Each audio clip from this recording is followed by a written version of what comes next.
नमस्कार, आपका शहर देख रहे हैं आप। मैं हूं दीपक मिश्रा। शुरुआत करेंगे बुलेटिन की बड़ी खबरों के साथ। मध्य प्रदेश के इंदौर शहर से ये खबर मिल रही है, जहां इंदौर के पटेल ब्रिज के पास भीषण आग लगने की सूचना मिल रही है। कुछ देर पहले ये आग लगी, तस्वीरें आपको दिखाते हैं। पटेल ब्रिज के पास एक ट्रेवल एजेंसी के ऑफिस में आग लग गई और देखते ही देखते आग ने विकराल रूप ले लिया और आसपास की 2 से 3 दुकानों को भी इस आग ने अपनी चपेट में ले लिया। काफी नुकसान हुआ है। जैसे ही आग लगने की सूचना मिली, तुरंत फायर कर्मियों को इस बात की जानकारी दी गई। इस आग की चपेट में एक ऑटो भी आ गया और गाड़ी भी देखिए नजर आ रही है। आग का विकराल रूप आप देखिए, किस तरह भयावह आग इंदौर के हृदय स्थल पटेल ब्रिज के पास लगी है। इस खबर पर ज्यादा जानकारी हम लेंगे। संवाददाता समीर खान हमारे साथ जुड़ गए हैं। समीर, ये इलाका तो काफी हृदय स्थल, काफी सेंसिटिव है। रेलवे स्टेशन, बस स्टैंड सब पास में है। कैसे आग लगी, अभी क्या स्थिति है? या बिल्कुल दीपक, जिस तरह से आपने कहा कि ये जो है पूरा एक हम ये कहें कि आसपास ही बस स्टैंड और रेलवे स्टेशन भी है और काफी सेंसिटिव क्षेत्र है। चूंकि छोटी ग्वालटोली का इलाका है, यहाँ पर काफी भीड़ भाड़ होती है और आवाजाही भी खूब होती है।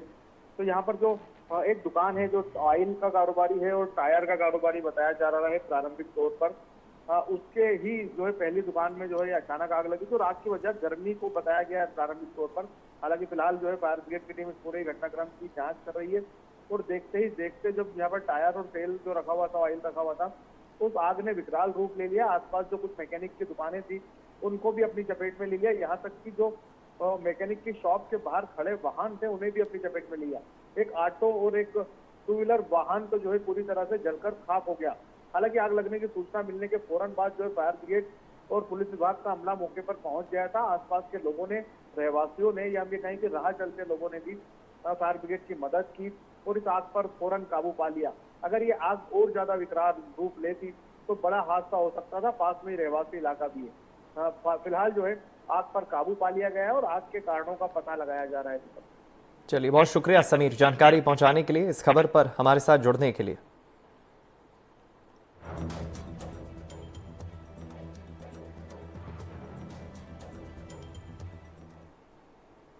और बढ़ते अगली खबर की ओर। उमरिया में उस वक्त हड़कंप मच गया जब जंगल में लगी आग SCCL के बारूद डिपो तक पहुंच गई। गनीमत रही कि बारूद डिपो की सुरक्षा में तैनात CISF के जवान आग देखते ही फौरन हरकत में आए और दमकल के आने तक आग बुझाने में जुटे रहे। घटना SCCL के पाली प्रोजेक्ट कोयला खदान की है। दरअसल पास में ही जंगल में कहीं आग लग गई जो देखते ही देखते बारूद डिपो की तरफ बढ़ने लगी। सुरक्षा कर्मियों ने जैसे ही आग को देखा, वो फौरन आग बुझाने में जुट गए और फिर दमकल ने आकर आग पर काबू पाया। जवानों की मुस्तैदी की वजह से एक बहुत बड़ा हादसा होने से टल गया।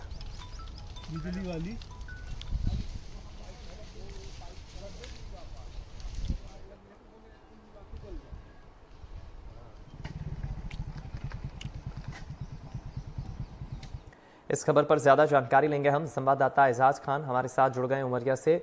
एजाज, क्या बताया जा रहा है इस आग पर? अभी फिलहाल क्या स्थिति है और आसपास में क्या जो इलाका है, क्या किसी तरह के जानमाल की भी खबर है?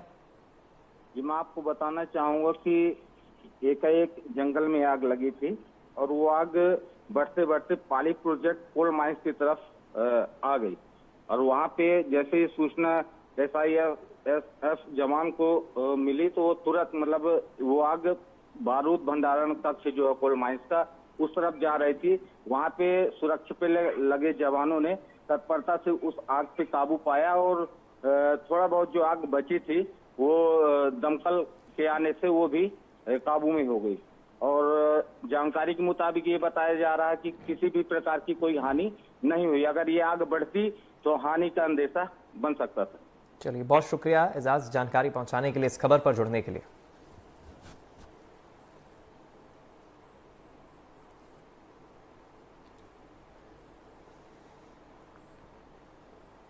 आज लोकसभा चुनाव 2024 की तारीखों का ऐलान हो चुका है। तारीखों के ऐलान के बाद जगह जगह प्रशासन भी मुस्तैद नजर आ रहा है। तारीखों के ऐलान के तुरंत बाद नगर निगम और स्थानीय प्रशासन नजर आ रहा है। तारीखों के ऐलान के बाद से ही अब आदर्श आचार संहिता भी लागू हो चुकी है, जिसको देखते हुए मध्य प्रदेश और छत्तीसगढ़ के कई जिलों में प्रशासन ने पोस्टर बैनर हटाने का काम शुरू कर दिया है। कटनी, बेमेतरा, बड़वानी, जबलपुर जैसे कई जिलों में नगर निगम के कर्मचारियों ने शहर से बैनर पोस्टर हटाने का काम शुरू कर दिया है। वहीं आदर्श आचार संहिता लागू होते ही धारा 144 भी लागू हो गई है। जिसके चलते स्थानीय पुलिसकर्मियों ने कई जिलों में फ्लैग मार्च भी निकाला।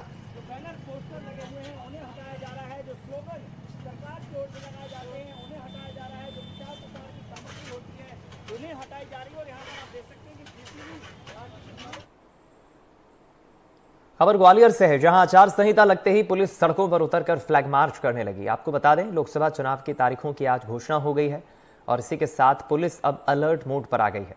शहर के संवेदनशील इलाकों में पुलिस ने फ्लैग मार्च किया। पुलिस का कहना है कि उन्होंने चुनाव के दौरान माहौल बिगाड़ने वाले गुंडों तक को चिन्हित कर लिया है और आगे वो कार्रवाई भी करेगी।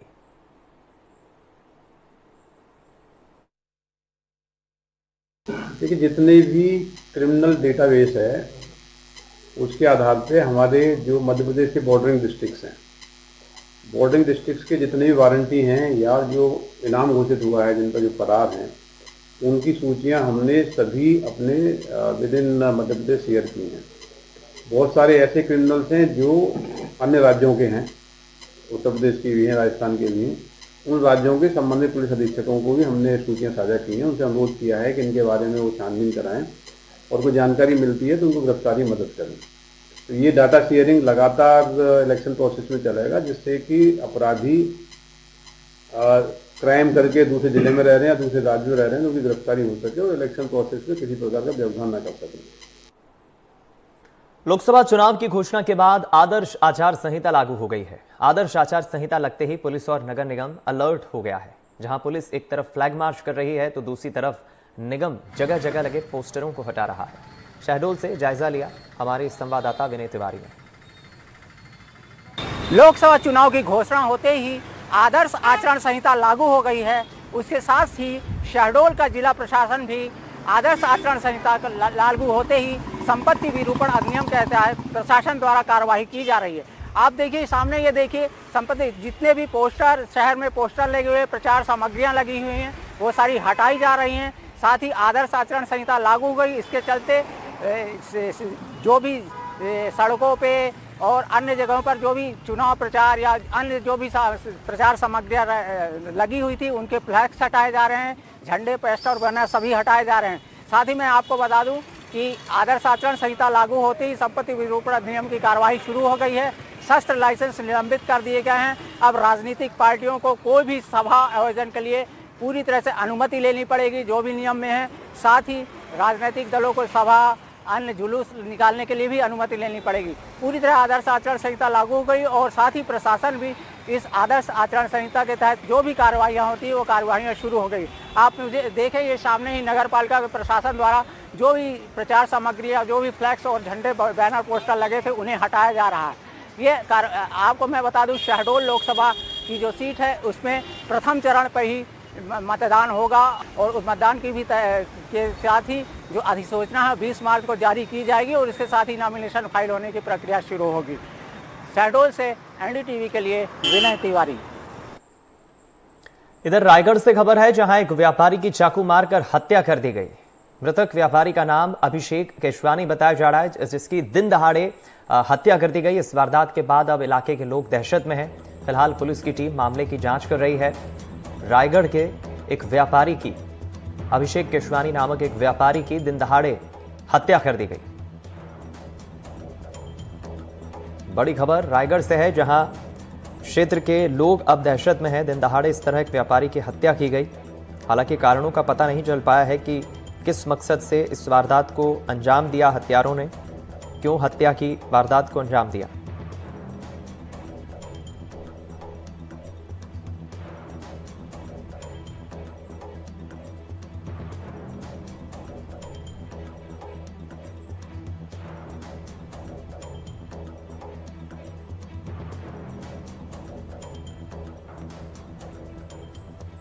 चलिए इस खबर पर और ज्यादा जानकारी लेंगे हम। संवाददाता राजा खान हमारे साथ जुड़ गए फोन लाइन पर। राजा, क्या है पूरा मामला, कौन है हत्यारे, किस मकसद से की गई, पुलिस का क्या कहना है?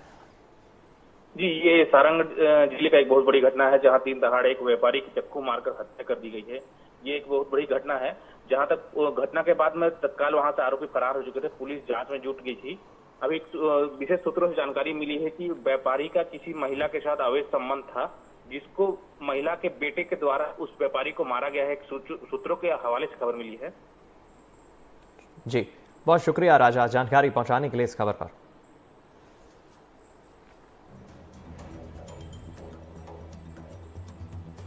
इधर रायगढ़ में नाबालिग के हत्या के मामले में नाराज परिजनों ने धरना दिया है। आपको बता दें, परिजनों ने पुलिस पर असहयोग और आरोपी परिवार का साथ देने का आरोप लगाया है। आरोप को लेकर परिजनों ने धरना दिया, विरोध किया। छात्रावास से बता दें आपको, नाबालिग लापता हो गई थी और फिर कुछ दिनों के बाद नाबालिग का शव बरामद हुआ था, जिसको लेकर परिजनों ने पुलिस की कार्यशैली पर भी सवाल उठाए थे। संबंधित जो थाना प्रभारी और एसडीओपी से मामले के संबंध में जानकारी ली गई है और जो भी है तत्काल उस पर विधिवत कार्रवाई की जाएगी। युवती का लापता जैसा भी मामला शुरू में हुआ था सर, इसमें वो मैं बोल रहा हूँ तब कहाँ जांच चल रही है और तत्काल उस पर कार्रवाई की जाएगी। इधर जबलपुर से खबर है, जहां एक ऐसे गिरोह का पर्दाफाश हुआ है जो गरीब मजदूरों के जन्म प्रमाण पत्र, आधार कार्ड हासिल कर जीवित व्यक्ति के मृत्यु प्रमाण पत्र बनाया करते थे, जिसके जरिए नगर निगम से मिलने वाली कई योजनाओं की सहायता राशि इनके द्वारा हड़प ली जाती थी। बताया जा रहा है अब तक इन्होंने 40 से अधिक लोगों का फर्जी मृत्यु प्रमाण पत्र बनाया, जिसके जरिए करोड़ों रुपयों की हेराफेरी की गई। वहीं पुलिस अब पूरे मामले की जांच में जुटी है।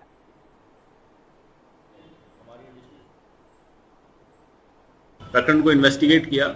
उस इन्वेस्टिगेशन में ये निकल के आया कि पुलिस ने अभी तक 3 लोगों को गिरफ्तार किया है और अभी तक 40 फर्जी मृत्यु प्रमाण पत्र मिले हैं। इसमें ये लोग क्या करते थे कि ये जो शेख शहजाद का एक कियोस्क था, उस कियोस्क पे जो लोग मजदूरी कार्ड बनवाने आते हैं नगर निगम के लिए, उनसे ये सारी डिटेल ले लेता था मजदूरी कार्ड बनाने के लिए। तो उसमें आपकी पासपोर्ट, आपका समग्र आईडी, आपका आधार कार्ड, ये सारी डिटेल लेके फिर उसके बाद ये लोग उस इंफॉर्मेशन, उन फोटोग्राफ्स को, आधार कार्ड को एडिट करते थे। एडिट करने के बाद छत्तीसगढ़ में इनका एक और इसी तरह का गिरोह है और दोस्त हैं इनके, उनके साथ मिलके ये वहां से एडिटेड मृत्यु प्रमाण पत्र बनाते थे और ये 6,000 अंत्येष्टि का और 2 लाख सहायता राशि जो मिलती है नगर निगम से, उसको क्लेम करते थे। खबर जबलपुर से है, जहां एक ऐसे गिरोह का पर्दाफाश हुआ है जो गरीब मजदूरों के जन्म प्रमाण पत्र, आधार कार्ड हासिल कर जीवित व्यक्तियों के मृत्यु प्रमाण पत्र बनाया करते थे। इसके जरिए नगर निगम से मिलने वाली कई योजनाओं की उन्होंने राशि भी डकार ली। इधर रतलाम से खबर है, जहां रतलाम पुलिस ने 2 ऐसे आरोपियों को पकड़ा है जिन्होंने जावरा में सरेआम पिता और बेटे की गला काटने की कोशिश की। पुलिस के अनुसार पत्नी पर मर्यादित टिप्पणी और गेस्ट हाउस की प्रतिस्पर्धा के चलते आरोपियों ने यह कदम उठाया है। पुलिस ने दोनों ही आरोपियों के खिलाफ हत्या की कोशिश सहित अन्य गंभीर धाराओं में मामला दर्ज कर दोनों को गिरफ्तार कर जांच शुरू कर दी है। एक व्यक्ति के द्वारा जो है वो दूसरे व्यक्ति को गला रेतने की कोशिश की गई थी।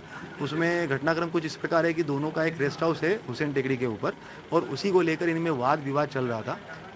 इसके लिए मामला 307 का कायम करके जो आरोपी है उसको गिरफ्तार कर लिया गया है और अग्रिम विवेचना की जा रही है। आरोपी का ये बताना है कि फरियादी के द्वारा जो है वो उसकी पत्नी के ऊपर कुछ गलत कमेंट भी किया था, उसी को लेकर और बाकी जो उसके रेस्ट हाउस का जो विवाद है उसको लेकर इन लोगों में अनबन थी और इसी वजह से उसके द्वारा जो है उसके ऊपर हमला किया गया।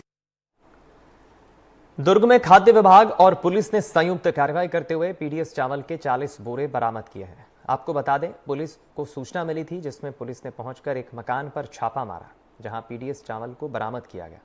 वहीं आरोप लगाए गए कि दुकान संचालक हितग्राहियों को दिए जाने वाले चावल को राइस मिल को बेच रहे हैं। खाद्य विभाग और पुलिस विभाग ने फिलहाल राशन को जब्त कर लिया है और मामले की जांच शुरू कर दी है। आज खुर्सीपार से सूचना मिली थी कि किसी गोदाम में चावल रखा हुआ है, तो सूचना के आधार पर मैंने सहायक खाद्य अधिकारी और खाद्य निरीक्षक को भेजा है। पुलिस और नाम के क्यूआई के साथ जो है तो जांच कर रहे हैं।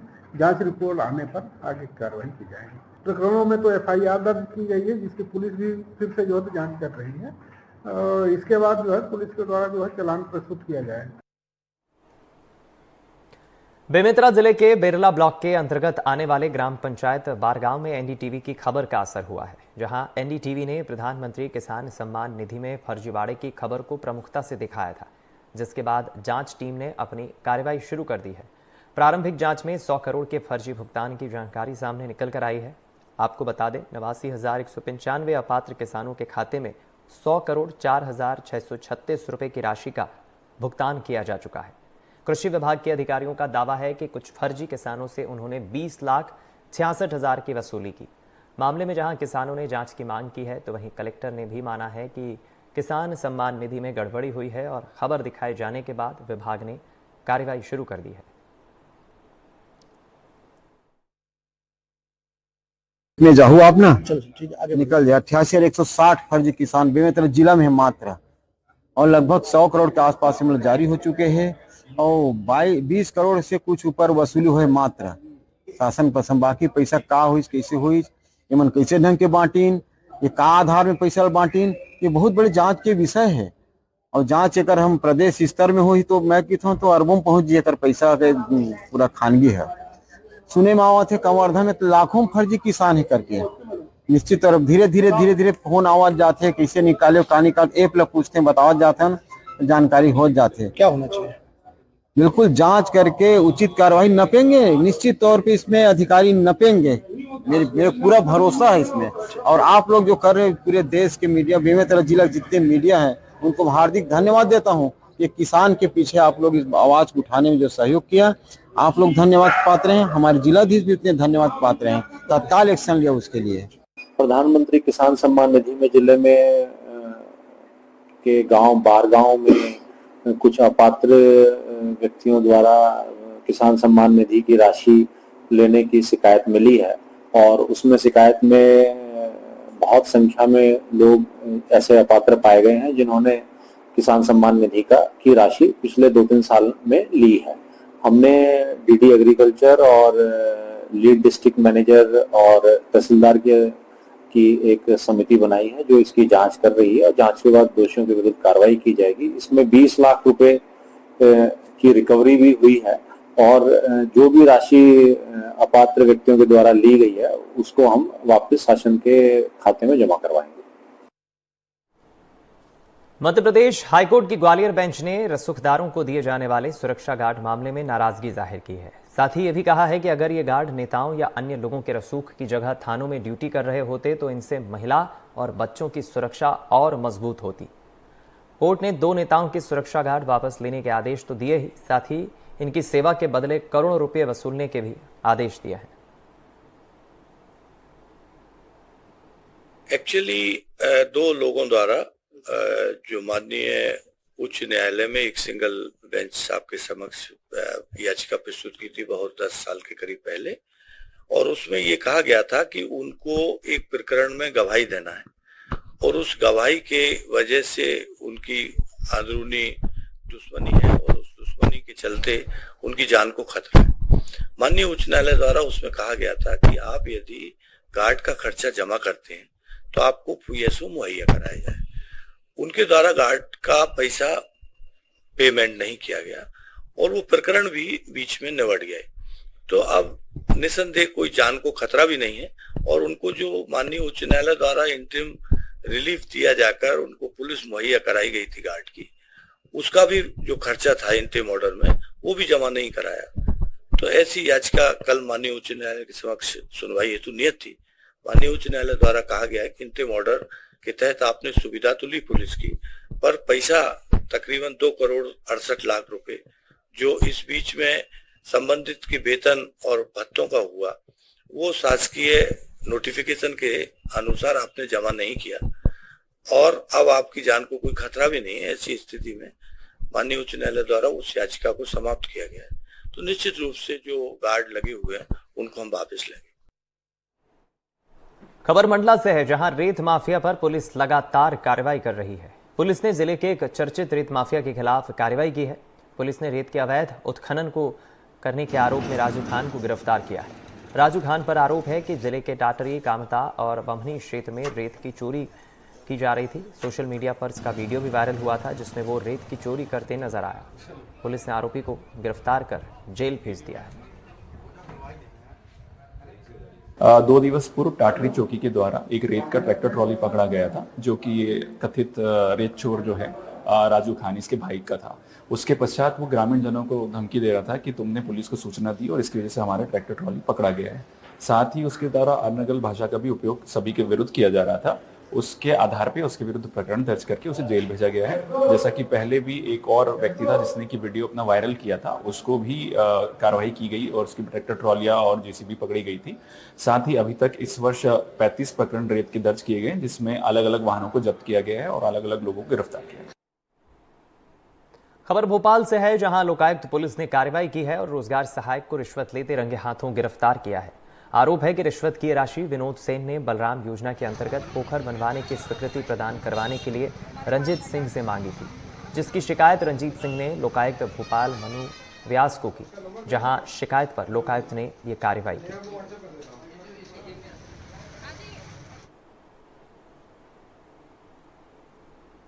इस बुलेटिन में फिलहाल इतना ही। खबरों का सिलसिला जारी है। नमस्कार।